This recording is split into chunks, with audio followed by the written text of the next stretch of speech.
Gracias le damos a Dios, ¿verdad? Estamos aquí delante de su presencia. Es un gozo, es una alegría estar delante de la presencia del Señor. Ahora como que no está la ventilación, se siente el calorcito. A ver si, ya que tenemos aire acondicionado, pues hay que subirle. Gracias le damos al Señor. Este día celebramos la resurrección de nuestro Señor Jesucristo. Aleluya. Él resucitó. Él está vivo. Él vive. Él vive. Él vive. Él resucitó. ¿Recuerdan la expresión de los ángeles cuando las mujeres se acercaron a la tumba? ¿Por qué buscáis entre los muertos al que vive? No está aquí, ha resucitado, ha resucitado. Así que hoy celebramos la resurrección de nuestro Señor Jesucristo. Bien, hoy también concluimos con estas enseñanzas del Evangelio de Juan. Así que les voy a pedir que tengan sus Biblias abiertas en el capítulo 20 del Evangelio según San Juan.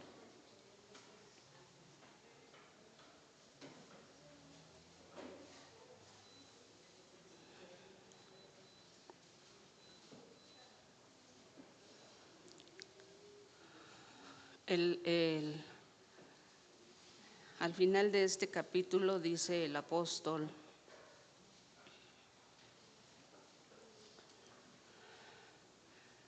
dice, hizo además Jesús muchas otras señales en presencia de sus discípulos, las cuales no están escritas en este libro, pero estas se han escrito para que creáis que Jesús es el Cristo, el Hijo de Dios, y para que creyendo tengáis vida en su nombre. Fíjense, estaba yo pensando, pues ya no alcanzamos a ver muchos detalles del Evangelio de Juan, pero bueno, gracias a Dios lo que alcanzamos, ¿verdad? Por ejemplo, el capítulo 21 pues ya no lo alcanzamos, pero hoy vamos a ver el capítulo 20 del Evangelio de Juan. Así que, ¿ya están listos?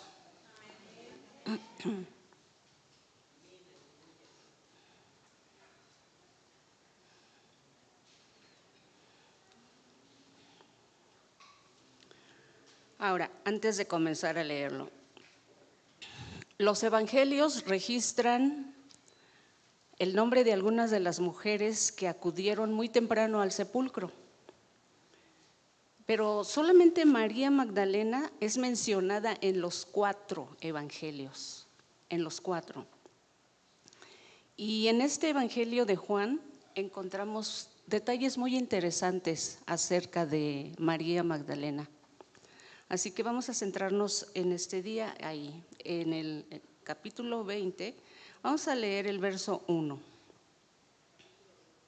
Capítulo 20 de Juan, verso 1. Dice: el primer día de la semana, María Magdalena fue de mañana, siendo aún oscuro, al sepulcro. Quiero resaltar esta palabra, siendo aún oscuro, porque los otros evangelistas, Mateo y Marcos y Lucas, no me recuerdo ahorita bien exactamente quién de ellos, pero algunos de ellos mencionan que las mujeres fueron y dice que ya había salido el sol. Pero Juan, refiriéndose a María Magdalena, dice que siendo aún oscuro. Dice que el primer día de la semana María Magdalena fue temprano al sepulcro cuando todavía estaba oscuro y vio que la piedra había sido quitada del sepulcro. Ahora, ¿por qué es interesante esta parte de que siendo aún oscuro? Porque probablemente María Magdalena fue la primera en llegar al sepulcro. Y en el Evangelio de Marcos, si vamos a leer Marcos nos puede dar una referencia acerca de ello, no directa, pero que puede afirmar que probablemente María Magdalena fue la primera en llegar al sepulcro. Vamos a ver Marcos 16:9.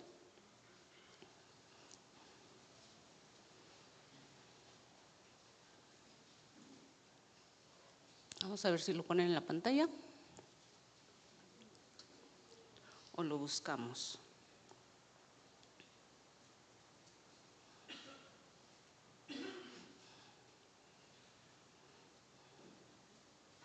Dice como dice Marcos. Habiendo pues resucitado Jesús por la mañana, el primer día de la semana, ¿cómo dice después? Apareció primeramente a María Magdalena, de quien había echado 7 demonios. De ahí que se piensa que probablemente María Magdalena fue la primera en llegar al sepulcro. Voy a esperar que pongan las imágenes de la presentación.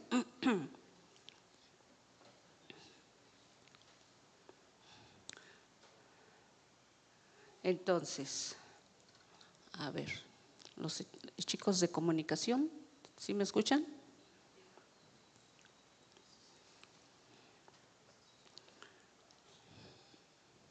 Bien, vamos a seguir adelante entonces. Entonces leíamos en el 1 que siendo aún oscuro, ella llegó y vio que la piedra había sido quitada del sepulcro. Y el verso 2, lo que hizo inmediatamente María Magdalena, el verso 2, dice, entonces corrió y fue a Simón Pedro y al otro discípulo a quien Jesús amaba. ¿A quién se está refiriendo Juan? A él mismo, ¿verdad? A él mismo. Entonces, corrió María Magdalena y fue a ver a Simón Pedro y a él, a Juan, los fue a ver y les dijo, se han llevado al Señor del sepulcro y no sabemos a dónde le han puesto. Entonces, tenga su Biblia ahí en el verso 3 y vamos a leer del verso 3 en adelante.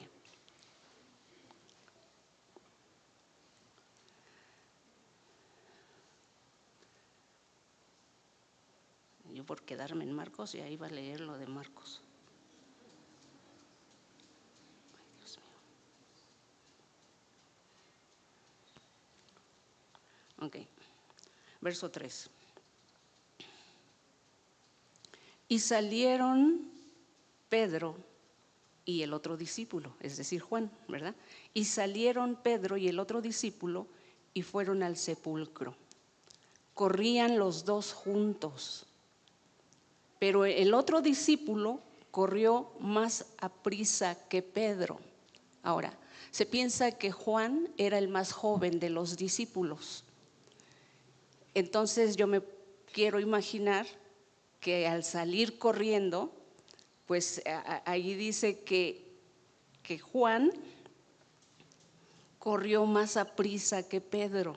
Dice, corrían los dos juntos, pero el otro discípulo corrió más aprisa que Pedro y llegó primero al sepulcro. Pienso yo que por ser más joven, Juan, pues le ganó, ¿verdad? Le ganó a Pedro y llegó primero. Ahora, dice ahí, llegó primero al sepulcro y bajándose a mirar, es decir, bajándose a la tumba a mirar, vio los lienzos puestos allí, pero no entró. ¿Por qué no quiso entrar Juan en el momento? Hay que hacer un poquito memoria a cómo se encontraban los discípulos. Pues tenían que 3 días de que habían visto, sobre todo Juan, cómo crucificaron a su Señor, cómo murió, cómo fue tan lastimado. Y en los otros evangelios pues sí habla de que ellos tenían temor y se escondieron. Ahora, pero esto es razonable. Ellos tuvieron miedo de que también los fueran a arrestar. Aparte que estaban en shock, porque ellos esperaban también de su Mesías, pues como que viniera a liberar también de la opresión romana, aunque Jesús se los estuvo de alguna manera diciendo, pero ellos como que tenían esa idea, ¿verdad? ¿Recuerdan cuando les dije también la semana pasada que Jesús les habló varias veces de que iba a morir y también de que iba a resucitar, pero parece que ellos se bloquearon y no escucharon y no entendieron esas palabras? Entonces imaginémonos cómo estaban ahí escondidos, temerosos, pues en luto, en duelo. Y de pronto llega María Magdalena y les dice las palabras que hemos visto adelante. Nuevamente. Se han llevado del sepulcro al Señor y no sabemos dónde le han puesto. Entonces imagínense la impresión de ellos de que salieron corriendo y llegan, y entonces Juan baja y ve los lienzos, pero se queda afuera. Vio los lienzos puestos ahí, pero no entró.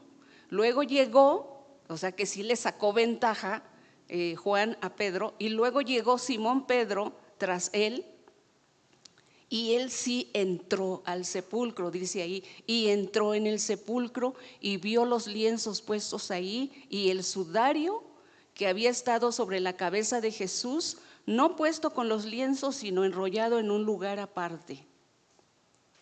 Así que Pedro es el que primero entra y ve eso.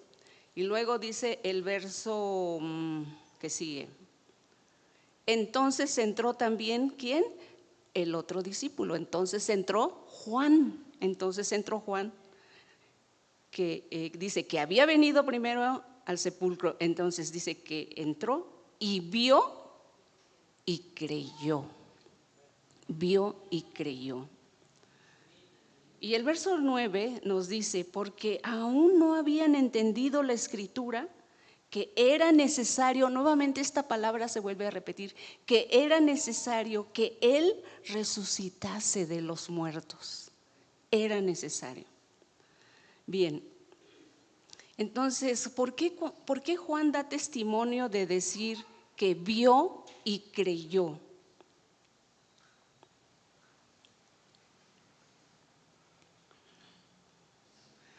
Porque el sudario no estaba arrugado ni desarreglado, sino que conservaba la forma que tenía cuando se envolvió el cuerpo. El sudario es la parte que les cubría la cabeza. Entonces dice, esto lo saqué de una Biblia de estudio, la parte superior había caído por el peso de las especies aromáticas, y la parte que cubría la cabeza estaba separada del resto por la longitud del cuello. Pero parecía que el cuerpo simplemente se había deslizado saliéndose de la mortaja, es decir, las sábanas que cubrían el cuerpo. Es decir, cuando vio que estaba intacto. Quiere decir que el cuerpo de Jesús sobrepasó la mortaja. Solamente el sudario que le cubría su cabeza y parte del cuello fue lo que al salir se hizo a un lado, quedó a un lado. Y eso era importante para Juan, porque eso era una evidencia de la resurrección, porque ya ven que se hicieron rumores de que se habían robado el cuerpo, de que los soldados, de que ellos mismos y cosas así. Pero Juan testifica cómo estaban los lienzos, y por eso él dice que él vio y creyó. Ok. Más adelante, entonces, dice ahí el verso 10 que volvieron ellos, Pedro y Juan, y volvieron los discípulos a los suyos. Pero luego vemos el encuentro de María Magdalena con Jesús. María Magdalena se encuentra con Jesús. Recuerden que al principio ella llegó y vio que la piedra ya no estaba. Simplemente vio eso y corrió a decirle a los discípulos, pero tampoco entró. ¿no? Entonces ahora vemos aquí a María Magdalena en el verso 11. ¿Están ahí? Dice, pero María estaba afuera llorando junto al sepulcro, y mientras lloraba se inclinó para mirar dentro del sepulcro, es decir, que estaba afuera junto al sepulcro, pero luego se inclinó para mirar dentro del sepulcro, es decir, que pudo quizás dar los primeros pasos para entrar. Se inclinó para mirar dentro del sepulcro y dice que vio a 2 ángeles con vestiduras blancas. Ahora, yo pienso que estos ángeles tenían forma humana, pero que de alguna manera ellos los identificaron, ese aspecto angelical. En los otros evangelistas sí mencionan que irradiaban cierta luz sus vestiduras. Aquí Juan no lo menciona, pero los otros evangelistas sí. Entonces, vio a 2 ángeles con vestiduras blancas que estaban sentados, el uno a la cabecera y el otro a los pies, donde el cuerpo de Jesús había sido puesto. Entonces ya entró, ¿verdad? Ya estaba dentro del sepulcro. Y los ángeles le dijeron: mujer, ¿por qué lloras? Y ella les dijo: porque se han llevado a mi Señor y no sé dónde le han puesto. Ok, eso es lo que le contesta a los ángeles: se han llevado a mi Señor. Ahora, podemos ver aquí 2 cuadros. El primero, vemos a María Magdalena que está llorando porque ha perdido al único hombre que alguna vez la trató con dignidad, con amor y con respeto. Ha perdido a la luz de su vida. Sin embargo, ahí estaba Jesús. Jesús no la ha abandonado como ella piensa. Está allí a su lado resucitado, aunque ella no lo sabe. Eso lo podemos ver en el verso 14. Dice que cuando había dicho esto, se volvió y vio a Jesús que estaba allí, mas no sabía que era Jesús. No sabía que era Jesús. Ahora, ¿por qué no reconoció a Jesús?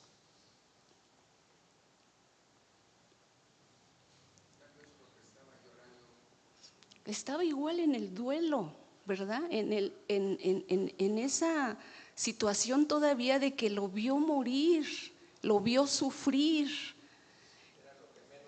lo que menos esperaba. Y puede haber otra causa porque no reconoció a Jesús. Yo pienso, o sea, la escritura no lo dice, pero yo pienso que como entró, ¿cómo sería la tumba? ¿Cómo sería el sepulcro por dentro? Porque recuerdan que era como cuevas. ¿Cómo estaría? Oscuro. Entonces yo pienso que por eso no lo reconoció. Y era muy temprano. Bueno, era temprano, pero siendo una cueva, probablemente es como cuando uno viene de afuera y que nos da el sol y entramos a un lugar todas lampareados, ¿no? Todo oscuro por la luz del sol. Y yo pienso eso, quizás estaba por lo oscuro, no lo reconoció. Verso 16. Bueno, el 15.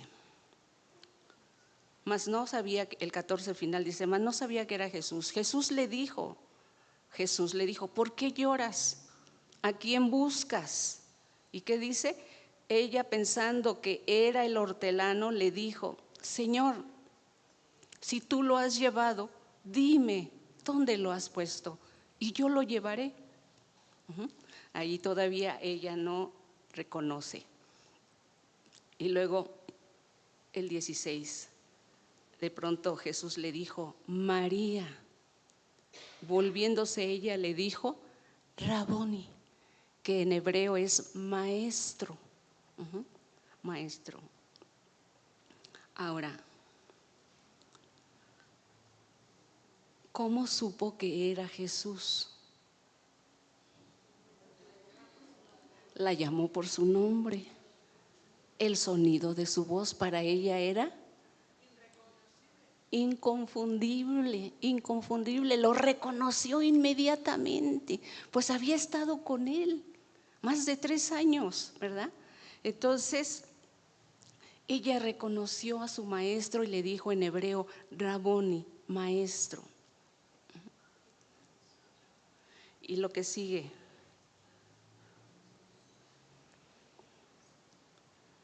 Jesús le dijo, no me toques. ¿Por qué le habrá dicho, no me toques?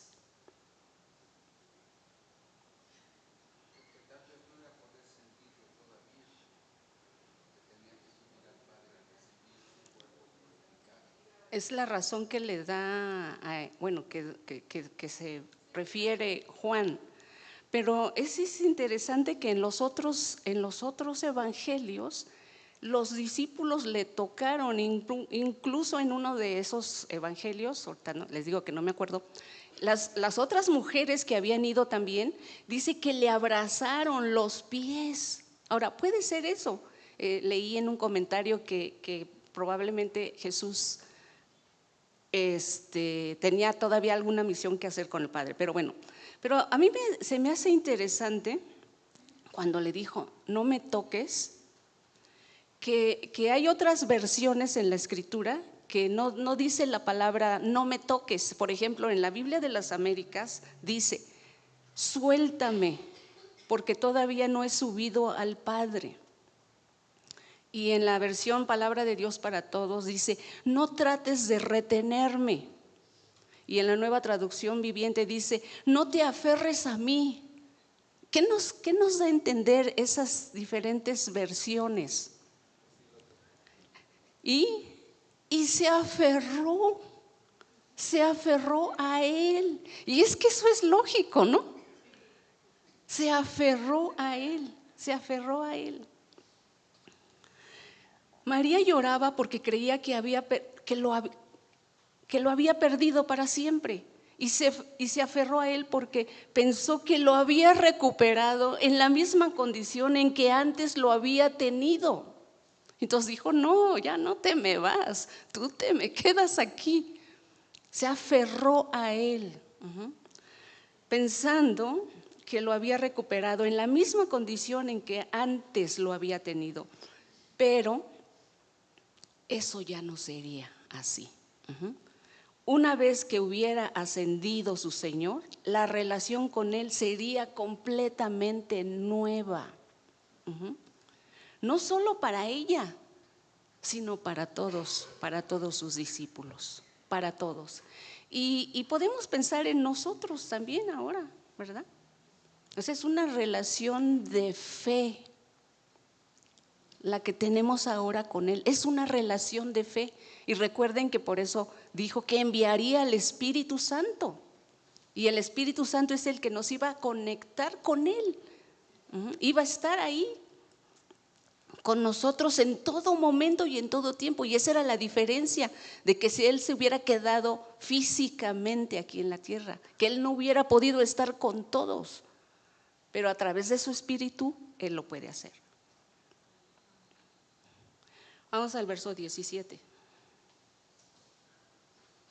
Jesús le dijo, no me toques porque aún no he subido a mi Padre. Mas ve a mis hermanos y diles, subo a mi Padre y a vuestro Padre, a mi Dios y a vuestro Dios. Le da esas palabras el Señor Jesucristo. Fue entonces María Magdalena para dar a los discípulos las nuevas de que había visto al Señor y que Él le había dicho estas cosas. Porque recuerden que Pedro y Juan igual llegaron a la tumba, pero no lo vieron. Solo vieron los lienzos, pero ella sí lo vio y habló con Él.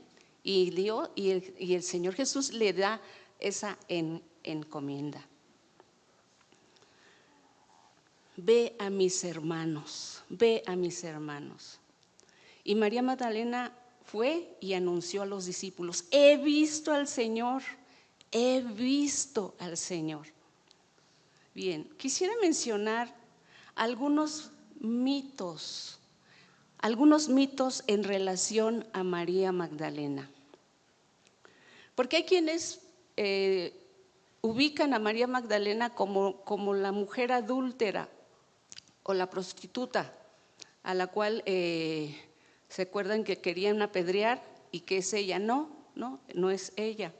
Entonces hay ciertos mitos en relación a María Magdalena. No hay evidencia alguna de que ella haya sido una prostituta. Vamos a ver Lucas 8:2.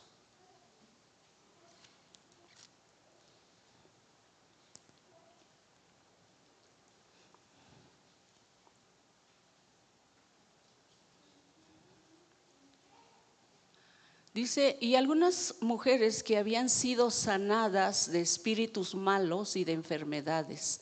Está hablando Lucas de los que seguían a Jesús y menciona que algunas mujeres que habían sido sanadas de espíritus de espíritus malos y de enfermedades.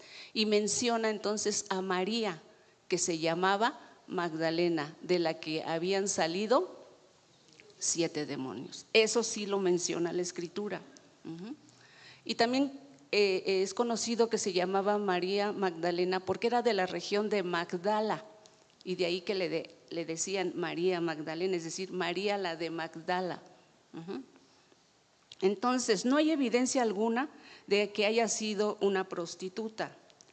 Tampoco hay evidencia de que ella tuviera una edad aproximada a la de Jesús. No hay evidencia de ello. Ni tampoco hay justificación para la presunción de que tenía un afecto romántico hacia Jesús. Hay quienes, sobre todo Hollywood, que ponen a María Magdalena como que estaba enamorada. Incluso algunos irrespetuosos de que entre ellos había un romance. Y no es cierto, eso no es así. Entonces son mitos que se han propagado en relación a María Magdalena. Ahora, lo que sí sabemos es que María Magdalena fue una fiel discípula de Jesús, porque estaba muy agradecida de haber sido liberada de un terrible tormento. ¿Quién no? ¿Quién no va a estar agradecida?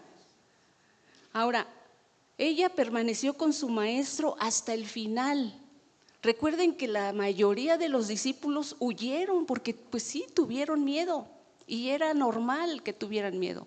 Pero los que estuvieron cerca fue precisamente Juan, María la madre de Jesús, otras mujeres que ahorita no recuerdo el nombre, y María Magdalena.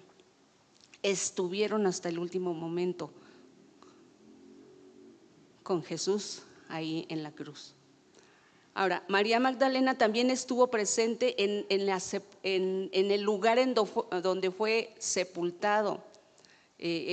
Posiblemente que ella siguió el cortejo. ¿Recuerden quiénes fueron los que llevaron las especies aromáticas para ungir el cuerpo del Señor, ya que lo bajaron de la cruz?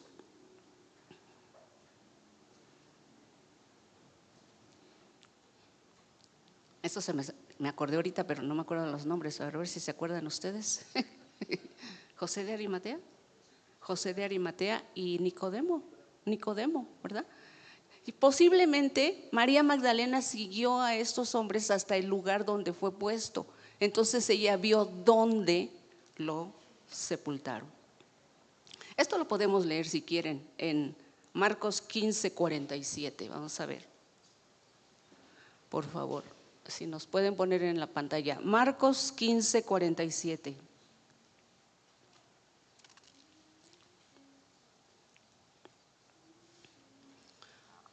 Dice ahí, y María Magdalena y María, madre de José, miraban donde lo ponían, ya cuando lo llevaron al sepulcro. Entonces ellas fueron testigos de dónde llevaron el cuerpo de Jesús.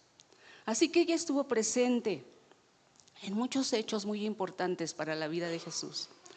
Ella entonces fue la primera persona en hablar con el Jesús resucitado. Con Jesús resucitado, fue la primera en hablar con él. Fue la primera comisionada para proclamar la resurrección, la primera. Así que ella es un ejemplo de cómo ningún tipo de esclavitud satánica puede impedir a alguien que haya sido liberado rendir un servicio fructífero a Cristo Jesús, como lo hizo ella.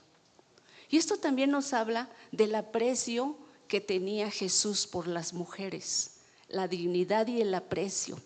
Jesús siempre tomó en cuenta a la mujer y siempre la defendió y siempre le dio su lugar. Y por algo es a las primeras a las que se le aparece, porque nos ama el Señor a las mujeres, porque sabe que somos luchonas, porque sabe que siempre vamos a estar al pie del cañón en todo lo que se refiere a la obra del Señor. ¿O no es así? Amén. Así que gracias a Dios por todo lo que Jesús hizo por nosotras, por esa dignidad y ese trato justo que nos ha dado siempre.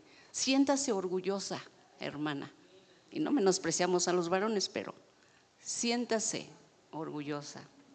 Ok, pues ella es lo que sabemos de María Magdalena.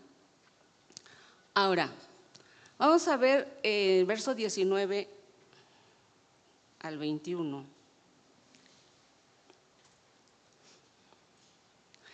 Aquí es lo que, vamos a decir, la perspectiva de Juan acerca de la gran comisión. Recuerden que encontramos la gran comisión en dos de los evangelios, en Mateo y en Marcos, cuando el Señor dice, vayan por todo el mundo, prediquen este evangelio, etcétera. Pero esta es la visión de Juan de la gran comisión. Vamos a leer del verso 19 al 21, dice: cuando llegó la noche de aquel mismo día, el primero de la semana, estando las puertas cerradas en el lugar donde los discípulos estaban reunidos por miedo de los judíos, vino Jesús y puesto en medio les dijo: paz, paz a vosotros. Y yo también me quiero imaginar, qué impresión. Yo pienso que ya ellos traían los rumores de que lo que las mujeres habían dicho, de que había resucitado y todo ello, pero aún así ellos estaban temerosos y estaban allí con puertas cerradas. Aquí mismo lo dice Juan, reunidos por miedo de los judíos. Y entonces qué impresión que teniendo las puertas bien cerradas, de repente entra el Señor sin tocar la puerta y sin abrir la puerta. Ya en cierta forma, ya con esa glorificación de su cuerpo que pudo traspasar muros, puertas, todo, ¿no?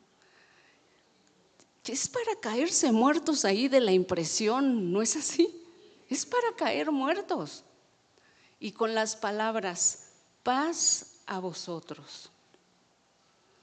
Entonces la gran comisión, según Juan, está rodeada por 4 frases breves y directas que dirigió a los discípulos. Primero, les aseguró paz, paz. Porque estaban llenos de temor, de dolor, porque lo que habían sufrido fue fuerte. Se presentó en medio de ellos e impartió paz a sus mentes y conciencias atribuladas. La paz de Dios que sobrepasa todo entendimiento, dice. Esa paz que guarda nuestros pensamientos, nuestras emociones solamente en Él. Esa paz que solamente Él puede dar y que el mundo no conoce. Dice, Él dijo, mi paz les dejo, mi paz les doy. Yo se las doy, el mundo no se las puede dar. Él mismo es el príncipe de paz. Así que Él entra y dice, paz a vosotros. Ahora, sabemos que paz en hebreo es shalom. Pero en esta ocasión que dice paz a vosotros, no era el shalom convencional, no era el saludo convencional. Aquí vemos algo más que un trato convencional. Vamos a seguir leyendo. El 20. Y cuando les hubo dicho esto, paz a vosotros, y cuando les hubo dicho esto, les mostró las manos y el costado. Les mostró las manos y el costado, confirmando su palabra con una señal, como en la cena del Señor, como lo que acabamos ahorita de participar en esa comunión íntima con Él a través de la comunión, de la cena del Señor. Pero recuerdan las palabras que le dijo a sus discípulos en la última cena con ellos: tomad, comed, esto es mi cuerpo, bebed todos, porque esta es mi sangre del nuevo pacto, que es derramada por muchos para el perdón de los pecados. Eso lo hizo, como nos dijo hace un rato nuestro pastor cuando ministraba la comunión. Lo dijo unos días antes o unas horas antes, cuando tuvo la comunión, la Pascua con ellos, y que celebró esta cena. Y probablemente ahí los discípulos tampoco todavía no captaban todo. ¿Qué se refería con partir el pan? Que su cuerpo iba a ser partido, y tomar la copa que representaba su sangre, que iba a ser derramada por muchos. Así que todo eso se manifestaba con la paz que Él les estaba dando. Así que primero, Jesús les aseguró paz. Segundo, Jesús les dio un modelo de misión. Ahí vamos a seguir leyendo. Vean, si retrocedemos todavía un poquito al 19, al final dice: paz a vosotros. Y cuando les hubo dicho esto, les mostró las manos y el costado. Y los discípulos se regocijaron viendo al Señor. Entonces Jesús les dijo otra vez: paz a vosotros. Volvió a decirle: paz a vosotros. Como me envió el Padre, así también yo os envío. Jesús les dio un modelo de misión. Como me envió el Padre, así también yo os envío. La misión de Jesús incluía la encarnación. O sea, Él, para venir a cumplir la misión del Padre, Él se encarnó, Él se hizo hombre. La encarnación, que ha sido descrita como la identificación transcultural más espectacular en la historia del mundo, porque fue una identificación total, aunque sin pérdida alguna de la identidad de Él. Porque al volverse Él como uno de nosotros, Él no dejó de ser quien era. Él sabía bien quién era, cuál era su identidad. Por eso él dijo que Él sabía quién era y que a qué había venido. Él sabía cuál era su misión al venir a la tierra, al hacerse hombre y venir a la tierra. Él sabía cuál era su misión. Y Él sabía a dónde iba después de cumplir con su misión. Regresaba con el Padre. Y ahora Él nos envía al mundo. Como el Padre lo envió a Él, ahora Él nos envía a nosotros. Bueno, en este caso a sus discípulos, y nosotros como también discípulos creyentes nos envía al mundo. La misión genuina es misión que se encarna, que se hace carne. Es decir, requiere entrar en el mundo de otras personas. Y cada vez que tú compartes el Evangelio, cada vez que tú anuncias las buenas noticias de salvación en Cristo Jesús, tú te estás encarnando con el Señor y tú te estás yendo a donde Él quiere que vayas a través de compartir este Evangelio, a compartir de estas buenas noticias, a ser portadores de la salvación que Dios ya nos dio a través de su Hijo Jesucristo. Así que la misión genuina es misión que se encarna, es decir, requiere entrar en el mundo de otras personas. Y así nosotros necesitamos entrar en el mundo de otras personas, llevándoles salvación y vida eterna. Y todo lo que viene por añadidura con la salvación, que son muchas otras cosas más.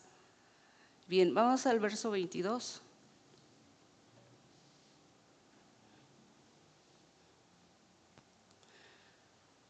Y habiendo dicho esto, sopló y les dijo: recibid el Espíritu Santo. Así que, primero, Jesús les aseguró paz. Segundo, Jesús les dio un modelo de misión. Y tercero, Jesús les dio la promesa del Espíritu Santo. Dice que sopló sobre de ellos y les dijo que recibieran el Espíritu Santo. No debían de salir por sus propios medios, porque la misión es imposible de llevarla a cabo si no el Espíritu Santo está en nosotros, habilitándonos con su gracia, con su poder, con todo lo que Dios nos ha dado a través del Espíritu Santo. Porque Él es quien nos equipa y nos da el poder para el evangelismo, nos da el poder para compartir, para llevar palabras de paz, de amor, de salud, de sanidad, en fin, todo lo que Dios nos ha dado. En otro momento Jesús había dicho a los discípulos que esperaran la venida del Espíritu, pero al soplar sobre ellos estaba haciendo una parábola dinámica que confirmaba la promesa de lo que luego iban a recibir. Y después vino el Pentecostés, ellos fueron llenos del Espíritu Santo. Bien, vamos a leer el verso 23. Y les dijo esto: a quienes remitiereis los pecados, les son remitidos, y a quienes se los retuviereis, les son retenidos. Cuarto, Jesús les dio un evangelio de salvación. A quienes perdonéis los pecados, les quedarán perdonados. A quienes no se los perdonéis, les quedarán sin perdonar. Ahora, es importante esto. No les estaba dando autoridad legal para escuchar confesiones y otorgar absolución. Los apóstoles nunca exigieron una confesión ni otorgaron absolución. Jesús no les mandó eso. En lugar de ello les dijo: prediquen el evangelio de salvación con autoridad, prometan perdón a todos los que crean y adviertan el juicio para quienes se nieguen a creer. Ese fue el mensaje que tenían que dar. No absolver de pecados ni escuchar confesiones. Esa no es nuestra labor. Bien, así que ahí está la gran comisión según Juan. Bien, por último vamos a pasar a un personaje importante, verso 24 y 25.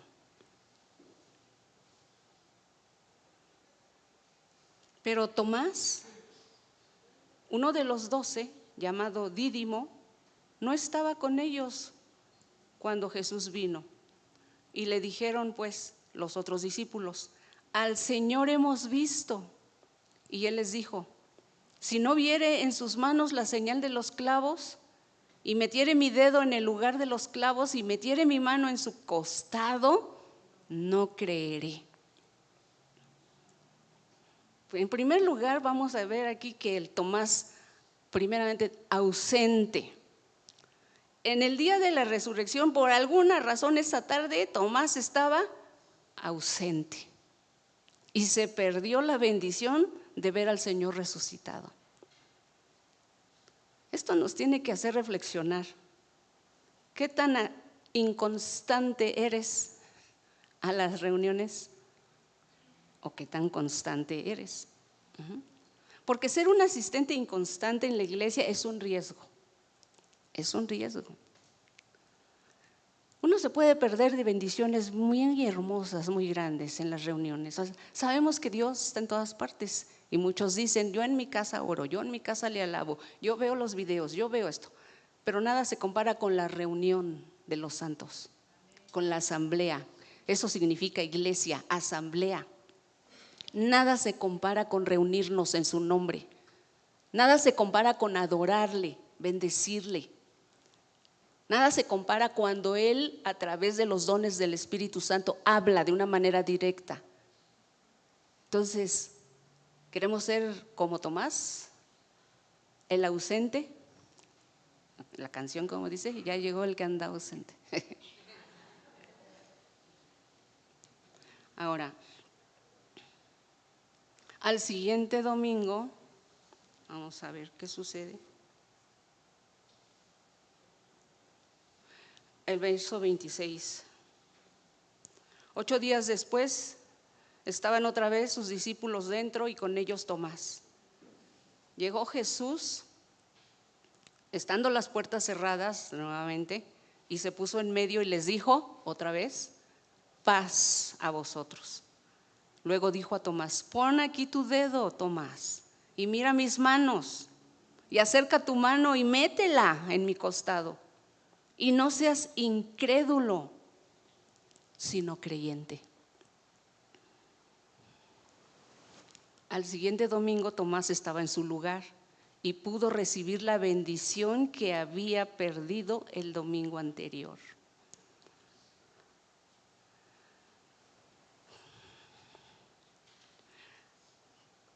Entonces vemos a un Tomás ausente y luego a un Tomás escéptico cuando los demás discípulos le contaron que habían visto al Señor.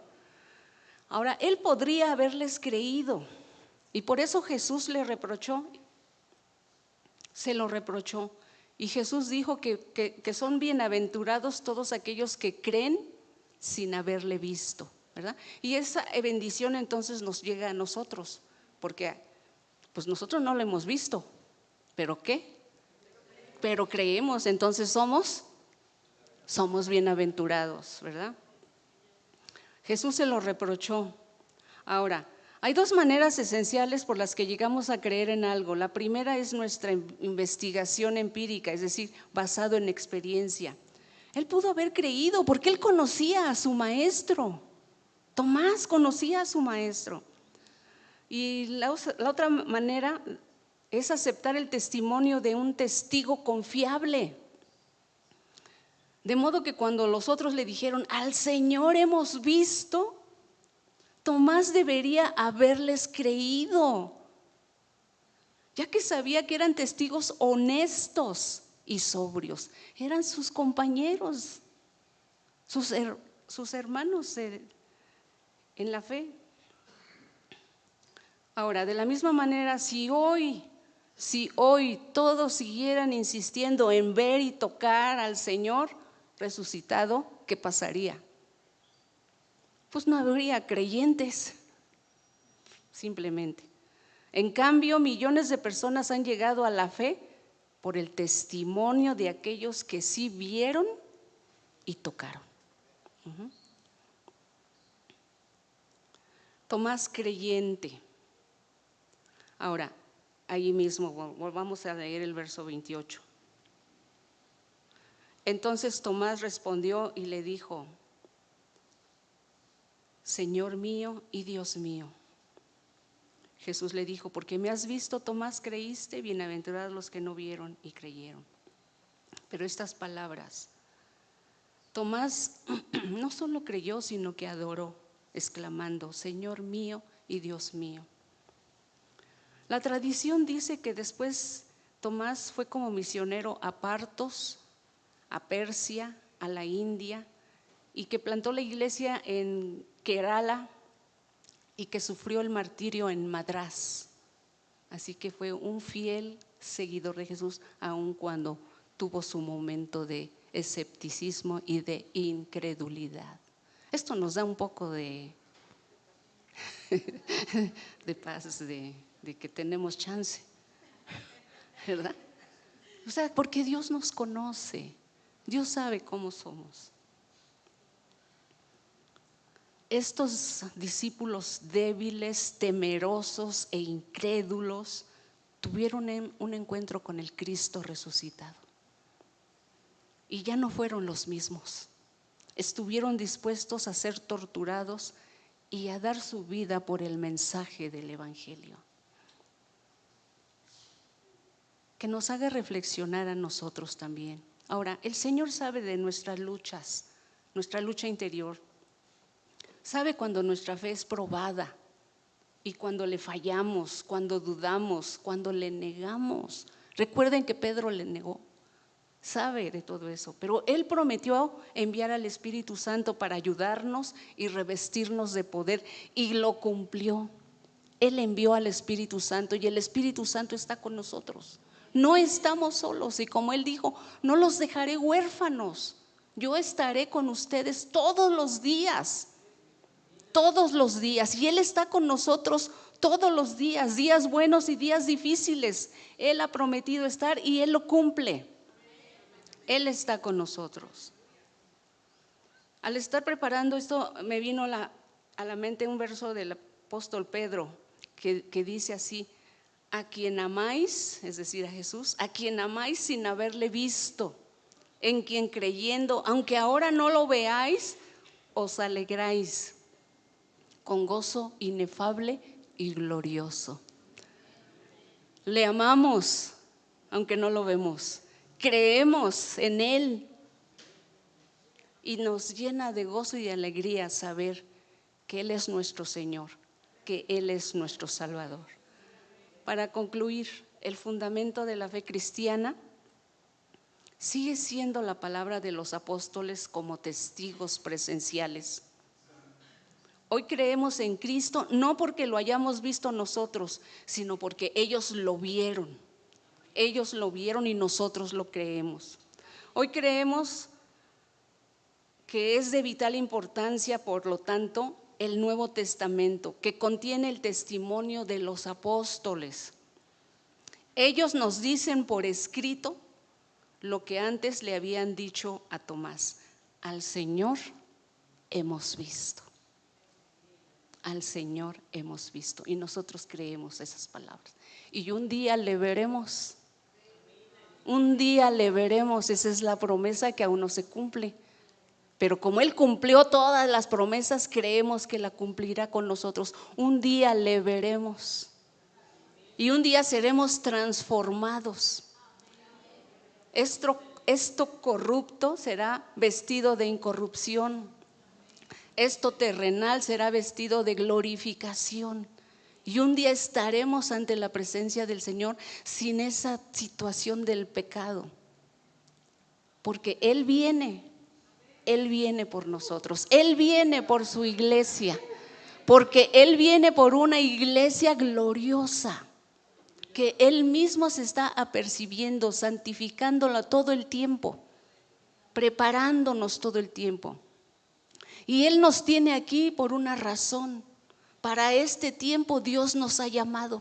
Para este tiempo. ¿Estamos viviendo tiempos difíciles?